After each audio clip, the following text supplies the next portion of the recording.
there.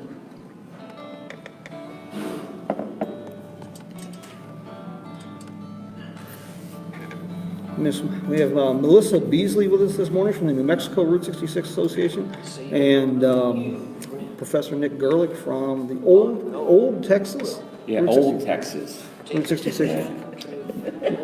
What about new Texas? They're gonna feel slighted. Yeah. Guys, thank you for doing this morning. You guys made quite a little road trip this weekend and attending the festivities out in Amboy, California. It's the first time that sign's been lit in how many years? 30 to 35. Sometime in the 80s when it went dormant. Yeah, that's really impressive. I know Albert had big plans, and well, we all know how plans go, don't we? And ideas are 10 cents a pound. Trying to do something with them, that's always the challenge.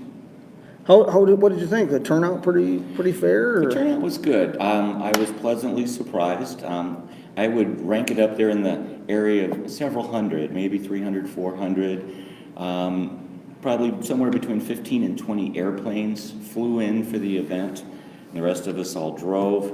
I thought it was really interesting to drive into Amboy on Route 66 and see signs for car parking here and plane parking over here. The story here, it's kind of like, years ago they did, I think 2012, they did the Route 66 festival in, where was it? Victorville. Victorville, sorry. Yeah, I always forget that. It's just below Hysteria. But and the newspaper was upset because the organizers had hyped that there'd be 30, 40, 50,000 people there. And, there was only, 3,000 or 4,000 people that turned up, for the whole thing. And I said, you're missing the point. That's really the story. You had several thousand people from all over the world come to Victorville in the summer on purpose. I says, oh, absolutely. That's the story right there. Yeah. And it was 112 degrees every day, too. Were you at that event? I was, yeah. Yeah, that was quite the event. Sorry, I didn't realize I came to the table and I wasn't dressed. Hold on. I'm not going to go there neither. Not after previous conversations. No, we're not doing that. Homie ain't doing that stuff. So, Nick, let's start with you. I know you and Ellen and Udo have a book out. That's a pretty exciting little project. It's a culmination of how many miles and how many years on that one? Well, let's see. From the time we started working to when it came out, 4 years passed.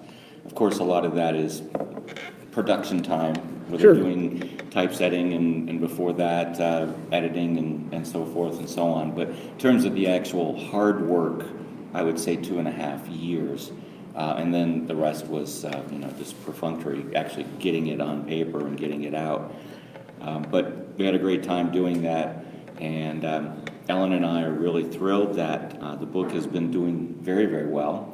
The name is A Matter of Time, Route 66 Through the Lens of Change. And Udo was our boss. He kept us on point all the time. He kept us going, knew when to get out the cattle prod, and keep some progress happening here, because it's always easy to lose focus or be distracted by other things in life. He kept it going for us. Distracted by simple things like life and trying to eat on a regular basis. Yes. And work. Yeah. God, that's no good. The big news, it sounds like, from the Texas Association is Jim Livingston's project in Amarillo. Yes, absolutely. December 5th, he will have the grand opening of the I Am Route 66 Visitor Center and Gallery.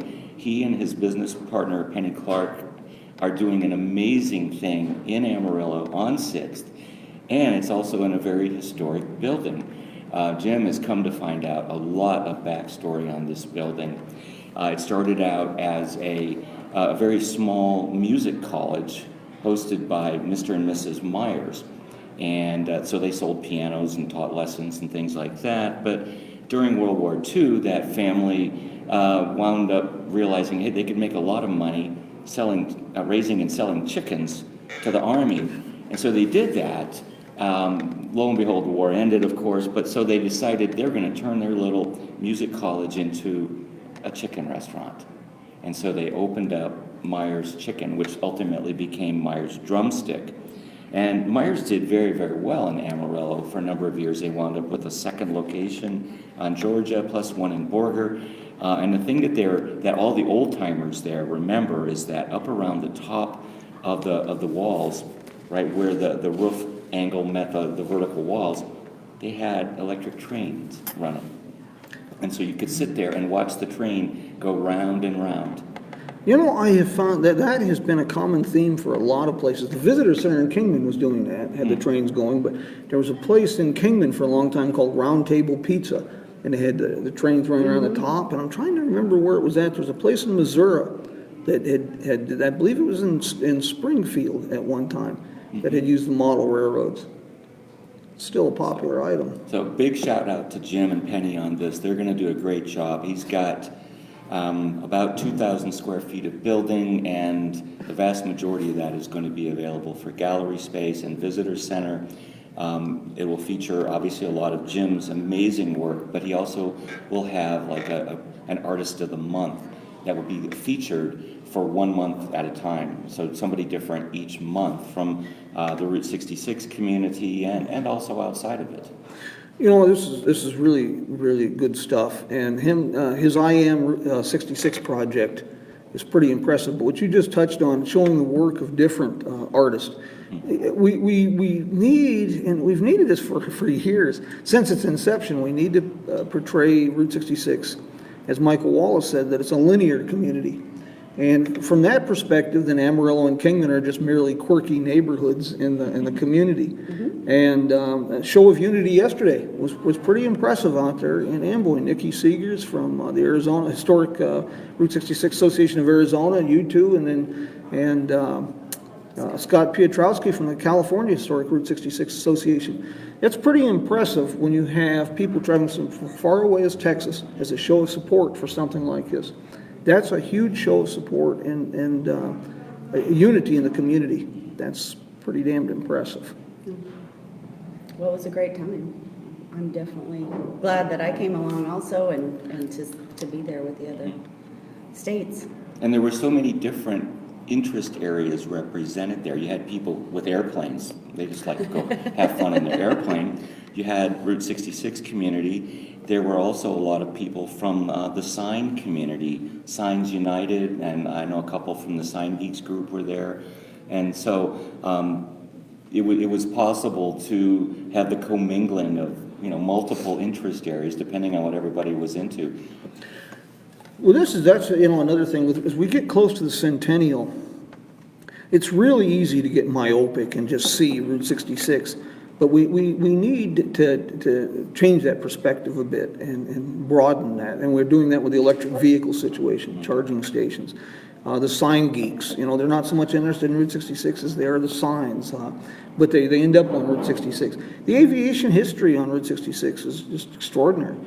Here in Kingman, we have the former Kingman Army Airfield, and the first airport in Kingman was part of the TAT Airlines put together by Charles Lindbergh with Amelia Earhart for the ribbon cutting. So,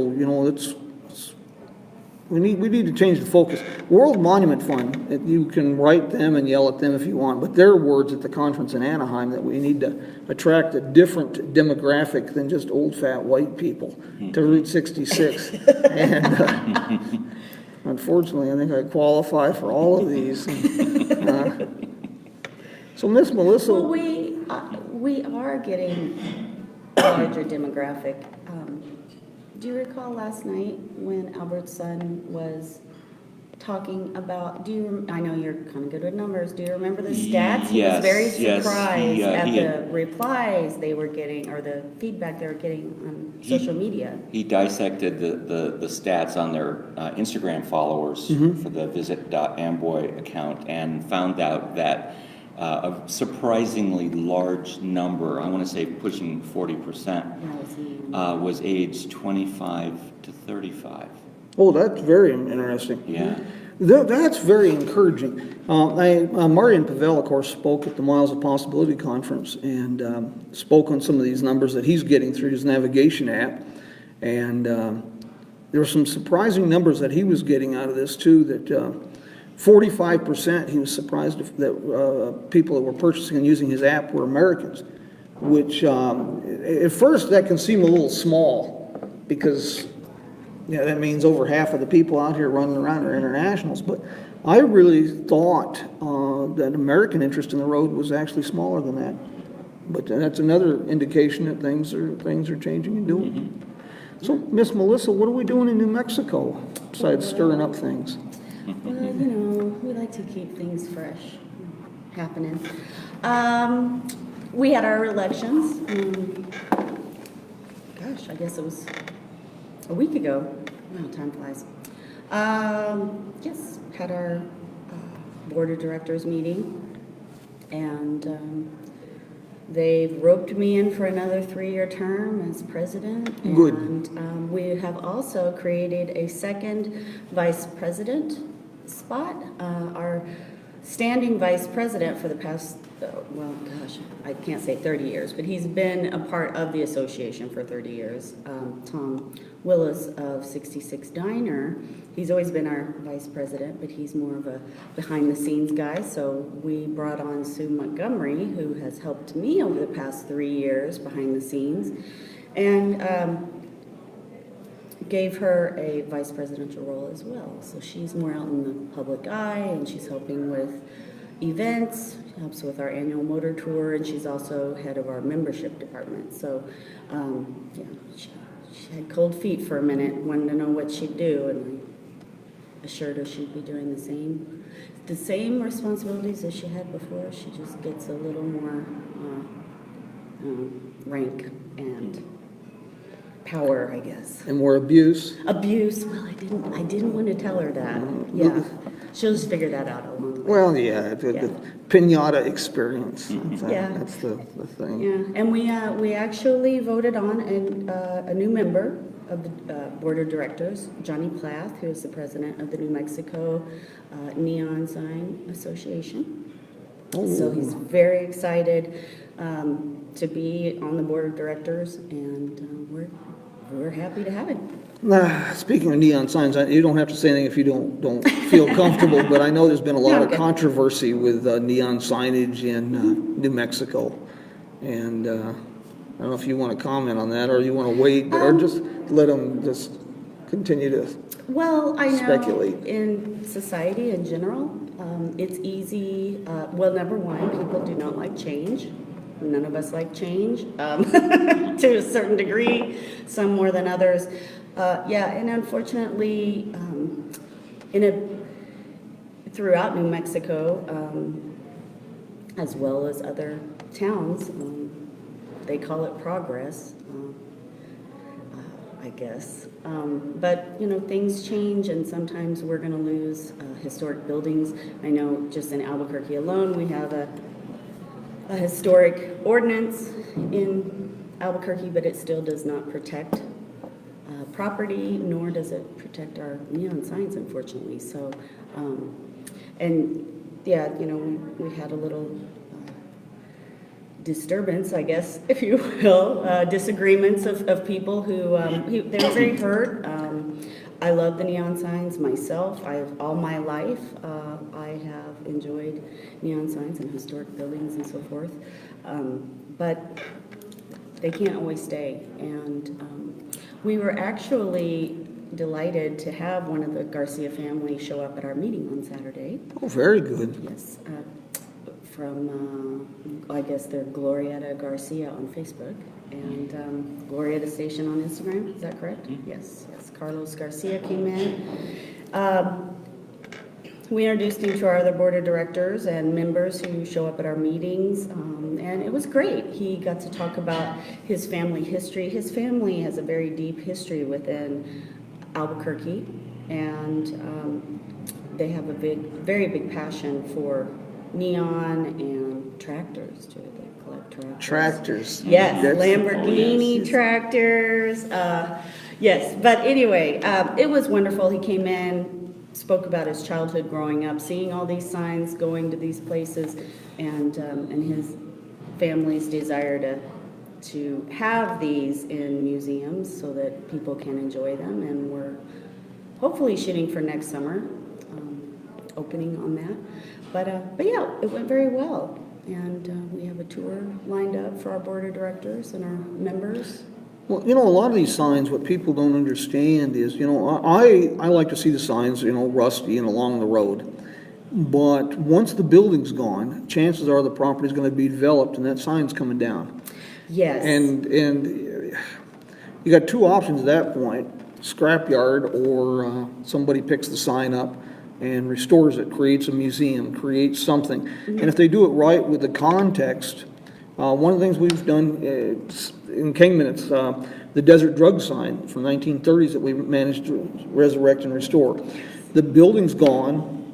The corner is now city property. We couldn't put the sign back on that corner, but we moved it down the street with a nice kiosk showing a 1930s postcard of the sign and a little bit of the history there. Right. And, it's the best we can do. We cannot, we just can't keep it all. It's just that simple. And Right. the road's always been about evolution. Route 66 in 1930 was a lot different than Route 66 in 1960. Oh, sure. Well, I was, one of the things Carlos touched on at our meeting was the Valencia liquor sign. And this was on Wyoming, one of my favorites. And yeah, I must admit my heart kind of sunk when I saw it was gone. And so to find out what happened to it was very, I was very happy about that. But basically what happened was not only did they sell a property, they sold it to a corporation. The area now is a gas station. The whole entire, it's all cement now. Every last bit of it is, cement. It's a gas station. And he was sharing with us how difficult it was to get that sign. And the corporation just said, get rid of everything. I want it out of here.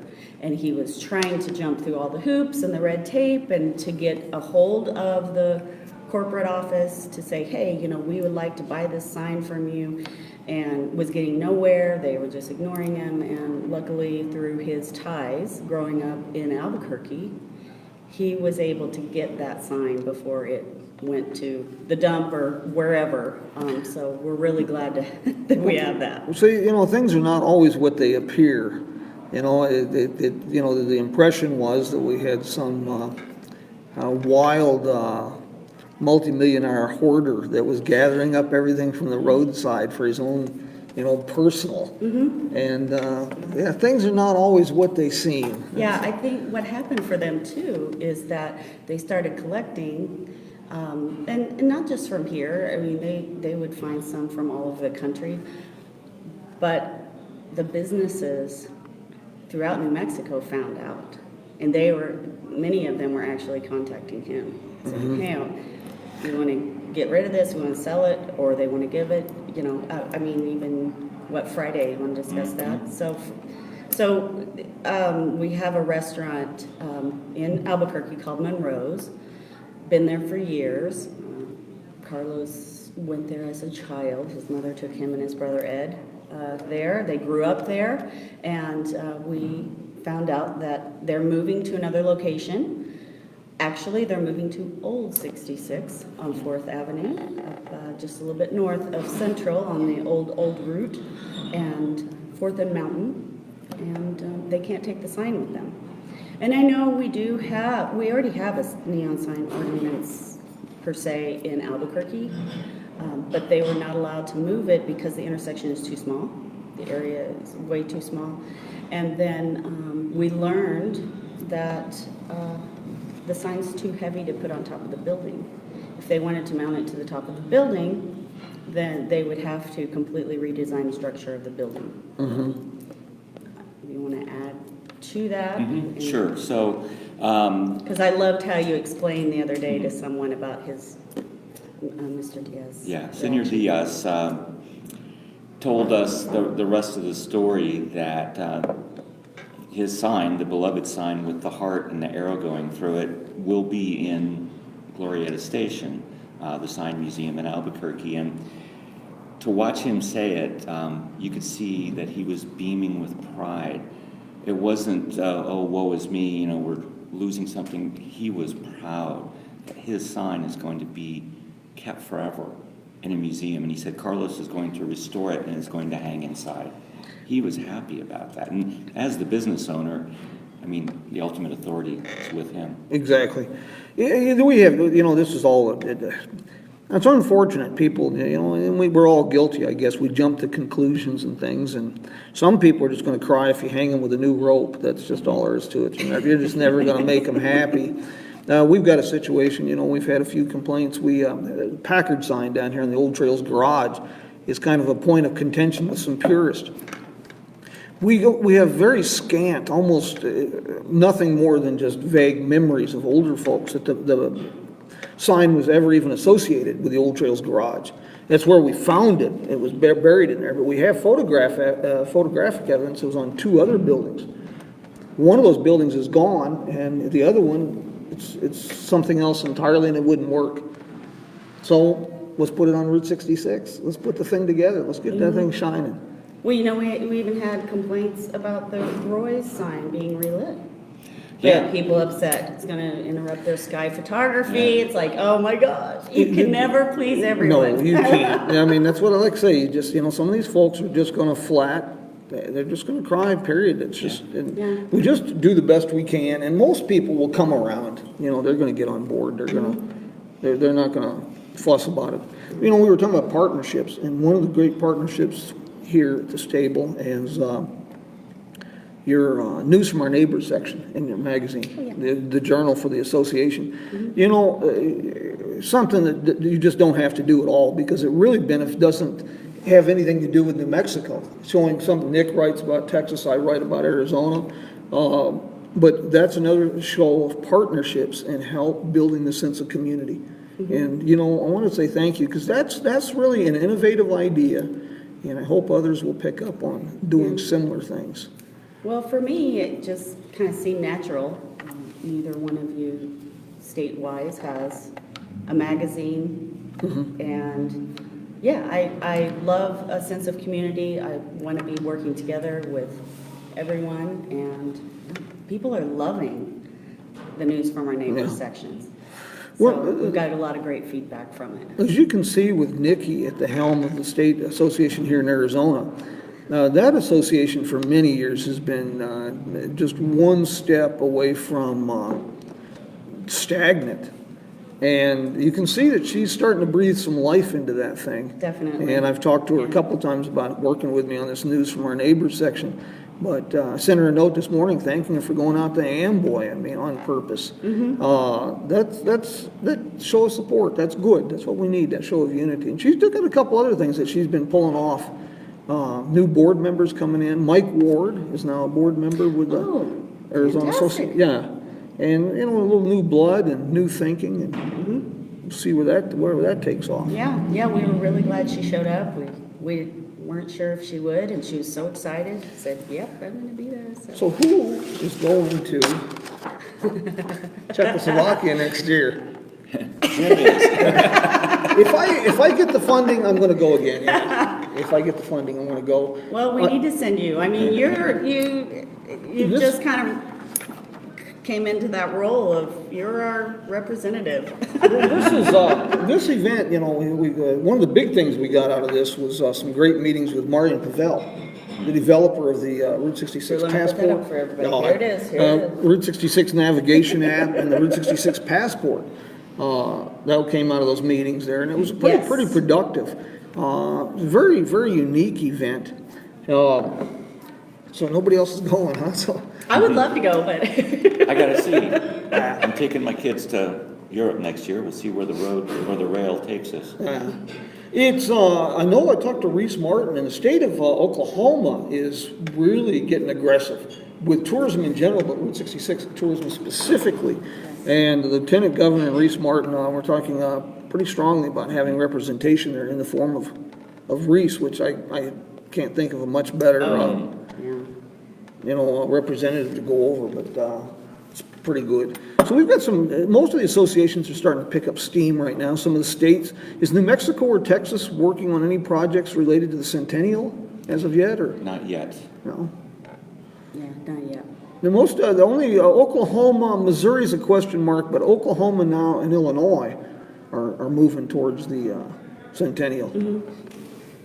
And speaking of unity and partnerships, I got something for you.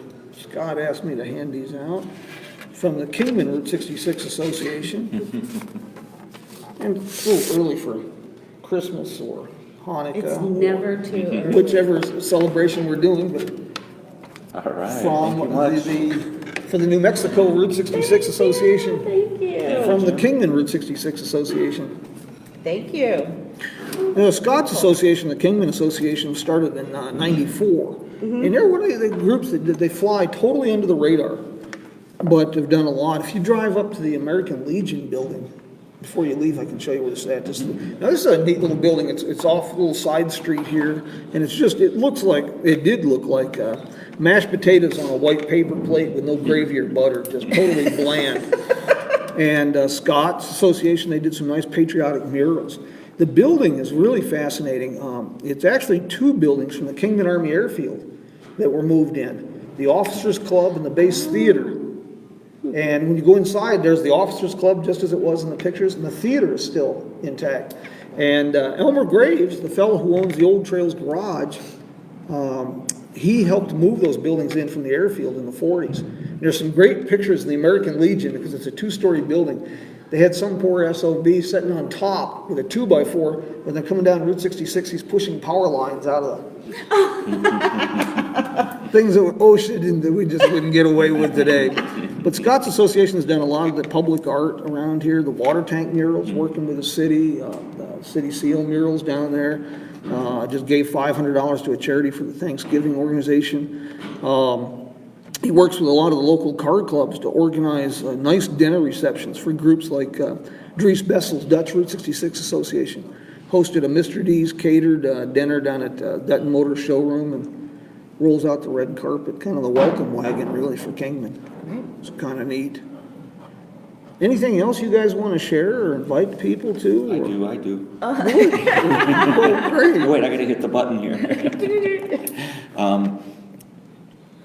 A couple of years ago, I had occasion to interview Michael Wallace for an article I was writing for Route Magazine. And we got done with the interview and we were just chatting at that point. And I said, Michael, do you think there's ever going to be a limit to the number of Route 66 books that are out there? And in his deep baritone voice, he just said, no, there is no limit. The story goes on. And I've come to see this now be so true, not just in the work that Ellen and I did, but in meeting other people who are also continuing to produce books. Because let's face it, the number of Route 66 books now numbers in the hundreds. And you might think, oh, good grief, how could we ever find room on our shelf for one more? But you've got Murder and Mayhem. I just picked up a book on the drive-ins of Route 66. And then Friday night, we had occasion to bump into, quite literally by eavesdropping, not us, but him, this gentleman and his wife traveling Route 66 in an RV. They've been on the road for more than 6 months. He's a professional sports writer, and he's doing a book on sports on Route 66, from high school all the way to the highest level of professional. And all they're doing is going to games. They went to high school football game in Bushland, Texas, of all places. They're going to see NAU play football this next Saturday, and they've dealt with people from the Chicago Blackhawks, the St. Louis Blues. Obviously, they'll be in LA here before long and interact with pro teams there, but they're telling a story that hasn't been told yet. Don has just chimed in here, and he says, how about a book on the jails of Route 66? That would be good, too. That'll be your follow-up. Don, we have to ask, do you have any personal stories you want to share? But I'm glad there's always room for one more book. Like I said, I just added this one, kind of a dark side of Route 66. But you know, the thing with Route 66 is from its inception, these things happened on every road in America, but this road has always had the best press and best publicity. And it's come to symbolize so many different things. I don't know if you remember a fellow named Kay. I can't pronounce his name, so he always says, call me Kay. But he ran Route 66 a few years ago. He was an ultra-marathon runner, and he was recreating the Bunyan Derby for his 48th birthday. Yes. And he ran Route 66 to Chicago and then to New York. He's just put out a book on his experience, how he got into run this, his fascination with the Bunyan Derby and running Route 66. Yeah, the topics are almost, they're just endless, the things that you can come up with. Your work, not just this, but, so getting into some of the back roads like you've done into Texas, some of the real obscure stuff. Great stories waiting to be told out there. Blue Miller, I don't know how she comes up with the things that she does, the information, but that lady can do some research. And the stories that she turns up is I'm the jail commander from Mojave County. Well, he says he wonders if we have the only operating jail on 66. I don't know about that, but I do know that about 3 blocks off Route 66 in Kingman, Don, is the old jail up by the courthouse. And as far as I know, that's only one of 2 or 3 freestanding territorial era jails still left in the state of Arizona. And I know, there's a jail on Route 66 in Carlinville? Right off the courthouse square. Yeah, okay, you're right. That's one of the old jails. So who's going to take that project on? Yeah. I'm getting enough trouble. Speaking of the internationals and partnership, I'll wrap this up with one of them. Controversial, if you will. We'll stir the pot a little bit. More controversy. I need more coffee. I'm good at this. Hell, I'm so used to imitating pinatas I could do kids' parties. I've been getting, I get this a lot, but often on it comes in waves, but lately I've gotten even more. I just got one last night, a nice little hate mail. I shouldn't say hate mail, that's a little harsh, I guess, but people are disappointed in what I'm doing because Route 66 is an American highway and I spend too much time promoting European companies, European tours, and Europeans on Route 66. And, Can't please everyone. no, this is, Route 66 is the quintessential American highway, but it's no longer just an American thing. This is the world's gateway to America. It's a portal to America, and let's face it, international tourism is vital to keeping Route 66 alive. Absolutely. It's a vital part of our economy, regardless of Route 66 or whatever it is people want to come see, and we want to share what we have. There's much to be said for sharing Route 66 with our friends around the world. We look at what Marian Pavel, I think this was his 2nd or 3rd trip this year on the road. The Passport is an incredible promotional opportunity for communities. Beth Wiles in Pulaski County has grabbed that and just, turned that into a marketing tool and a half. But, he's just finishing up, I think, his 2nd or 3rd trip this year. I think it's his 3rd. And he does this 30 days at a time on the road. That's a huge investment in the Route 66 community. Yeah. Any last thoughts, kids? That sounds awful final, doesn't it? Last thoughts?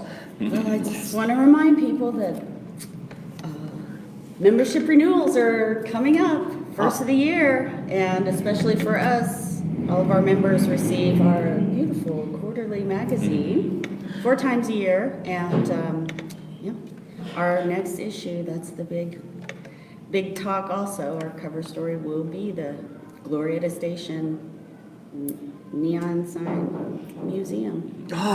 Good. That'll clarify a lot of things, and then we can fix a lot of these and have something new to get excited about. Sure. If they want to join, rt66nm.org. Yes. And then there's a membership page. They can do it online, or there's also forms in the magazine if anyone has copies of the magazine. And Texas, let's see if we can get that one up there too. That's RT66. Uh-oh. Can't remember. I find it on Facebook easier. Well, let's see what we've It's got a got link here. on it. RT66oftexas.com. There she is. Very good. I want to welcome everybody to Texas, and as much as it's a cool thing to have a steak and spray paint a Cadillac. There's a lot more to the 180 miles of Route 66 in Texas than just those two things. So don't zoom on through. Get off the freeway and explore some of the old road. And if you have any questions, just reach out because I can show you some things you didn't know about. You know, I'm pretty good at telling people where to go. Is that Bumping in on your tagline, huh? And you know, just well, for folks who Windy Cow's closed, I guess, in Wildorado. Huh? Yes, it's gone. Yeah, that's a shame. Anybody who's been around Wildorado might be led to think that the state bird of Texas is the fly, but it's not. I was surprised the Windy Cow survived as long as it did. To be honest, that was not a good location. Oh, and I want to point out, we were mentioning Monroes now moving to old 66 on 4th Street. Yeah. They're moving in the next couple of weeks, so they're going to be there. So I know, have to try out Monroes. we keep saying one more, but Central Avenue, I know there's a lot of problems with the bus situation and things, and it really kind of broke my heart because Route 66, I think, through Central Avenue, was one of the best preserved urban corridors for Route 66 that we had in the country. Mm-hmm. But 4th Street, you don't hear much at all about 4th Street, and you know, that's a lot of surprise at the Red Ball Cafe, and yes. Mm-hmm. I'm glad to see that's back open. Mm-hmm. Yeah, and we have the statue, the National Old Trails woman. Yeah. Oh, that's right. She's on 4th Street, and she's just a couple of blocks away from all of our courthouses. She's in a beautiful park. Here's a little bit of a trivia for you. I know we got to wrap this up, otherwise we'll just keep. I mean, I can do this for all day, even if I'm the only one in the room and still enjoy myself. But those Madonna the Trail statues, they were put along the National Old Trails Road. Do you know where the one's at in Arizona? They were put in each of the 8 states each of the states from Maryland to California. Is it Springerville? Yeah, Springerville, Arizona, because the original alignment of Route 66 went through Socorro and then up Magdalena into Springerville and then diagonal down to the Ocean Highway in Yuma. And then in 1913, some business owners, including Tom Devine, father of Andy Devine, owned the Hotel Beale, went to the convention in Kansas City and talked them into rerouting it across Holbrook, Grants, Gallup, northern Arizona, and California. But just recently, Tom Duranzo here, who was working with the city, come up with some interesting, anybody who wants to do some digging on this, I'd like to know more. But just all he found was tantalizing tidbits of why that statue ended up where it did. It was supposed to end up in Kingman. And somehow some folks here in Kingman got in a tiff with Harry Truman, who was the president at that time of the National Old Trails Road Association. And somehow the Mormon Church intervened, and there's some other little tidbits there. And next thing you know, we have a statue in Springerville. So anybody's got any information on that? Maggie, the centennial will be 2026. Lord be willing, I'll be here to see that. Guys, thank you for doing this today, and thanks for having us. Thank you, Jim. Glad we could all get together. This is good that you guys made this trip. It's just really, really neat. Anybody out there who wants to have some fun needs to get their kicks on Route 66. Yeah. I don't know where I got that idea, it just popped into my head. You should write that down. Yeah, feel free to plagiarize that, folks. Thank you guys very much. Thank you. Thank you.